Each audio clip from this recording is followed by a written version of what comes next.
ఇడ్లీ, హ్మ్. చికెన్. మీకు. ఒక అబ్బాయి వచ్చి రోజు స్కూల్‌కి వెళ్తా ఉన్నాడంట. సడెన్‌గా రోడ్‌లో కళ్ళు తిరిగి పడిపోయినాడు ఆ అబ్బాయి.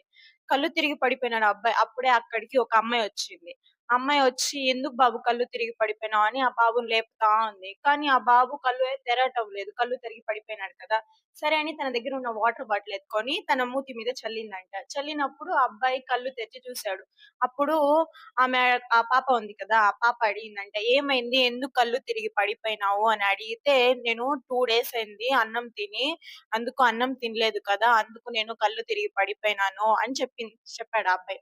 దానికి ఆ అమ్మాయి వచ్చి ఏం చేసిందంటే, అమ్మాయి బ్యాగ్‌లో వాళ్ళ మమ్మీ క్యారీ బాక్స్ పెట్టిచ్చిందంట. క్యారీ బాక్స్ ఏం పెట్టిచ్చినారు మీ మమ్మీ ఈరోజు? హ్మ్. ఇడ్లీ, హ్మ్. చికెన్. చికెన్. మీ మమ్మీ? హ్మ్. ప్లేటే పెట్టింది. ప్లేట్ పెట్టారా? మా మమ్మీ కూడా ప్లేట్. మీ మమ్మీ ప్లేట్ పెట్టారా? సో, అమ్మాయికైతే వాళ్ళ మమ్మీ బిర్యానీ పెట్టిచ్చిందంట క్యారీ బాక్స్‌లో. సో, అందుకు ఆ బిర్యానీ ఎత్తి ఆ అబ్బాయికిచ్చింది తినమని. సో, "ఇది నువ్వు తిను నీకు బాగయిపోతుంది" అని ఇచ్చేసి వెళ్ళిపోయిందక్కడికి. చాలా రోజుల తర్వాత అమ్మాయి చాలా పెద్దగా అయిపోయింది. ఆ అబ్బాయి గూడా చాలా పెద్దగా అయిపోయినాడు. కొన్ని రోజుల తర్వాత ఆ అమ్మాయికి బాగా ఫీవర్ ఎక్కువైపోయిందంట. ఫీవర్ ఎక్కువైపోయి వాళ్ళ హాస్పిటల్‌కి పిలుచుకొని పోతే డాక్టర్సొచ్చి 1,00,000 వరకు ఖర్చవుతుంది. ఈ అమ్మాయికి పెద్ద డిసీజ్ ఉంది. ఆ డిసీజ్‌ని క్యూర్ చేయాలి అంటే 1,00,000 ఖర్చవుతుంది అని చెప్తున్నారంట. వాళ్ళ మమ్మీ దగ్గర ఒక్క రూపాయి గూడా డబ్బు లేదంట. ఏం చేయాలో అర్థం కాలే. వాళ్ళ డ్యాడీ గూడా చనిపోయినారంట. అన్న గూడా ఎవ్వరు లేరంట. సో, ఏం చేయాలి అని వాళ్ళ మమ్మీ అనుకుంటూ గుడికి వెళ్ళిపోయినారంట. వాళ్ళ మమ్మీ దేవుడినే అడగాలి అని చెప్పి గుడికి వెళ్ళిపోయినారంట.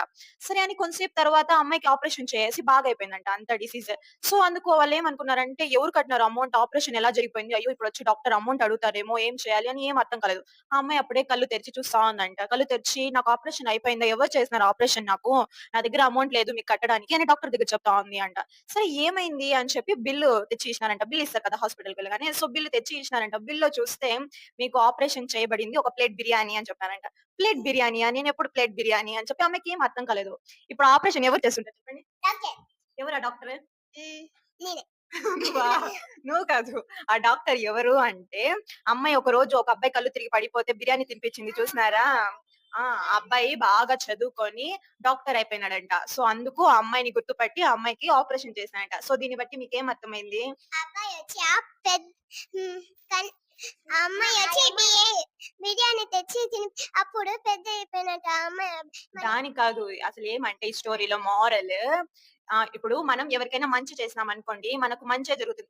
ఆ రోజు అమ్మాయి వాడికి ఆకలి అని తెలుసుకొని బిర్యానీ పెట్టిచ్చిందనే కదా! ఈరోజు అమ్మాయికి ఫ్రీగా ఆపరేషన్ చేసినాడు. సో, మనం ఎప్పుడు గాని మనం ఏం చేస్తే మనకదే తిరిగొస్తుంది. నువ్వు ఒకరికి మంచి చేసినావనుకో, నీకు మంచే జరుగుతుంది. నువ్వు ఎవరికైనా చెడు చేసినావనుకో, నీకు చెడే జరుగుతుంది. అర్థమైందా? సో, ఎప్పుడు మనం అందరికి ఏం చేయాలి? మంచి మంచి చేయాలి. మంచిగా చేయాలి. చెడు అర్థమైందా? ఎప్పుడు చేయకూడదు. చెడు ఎప్పుడు చేయకూడదు. చేయకూడదు.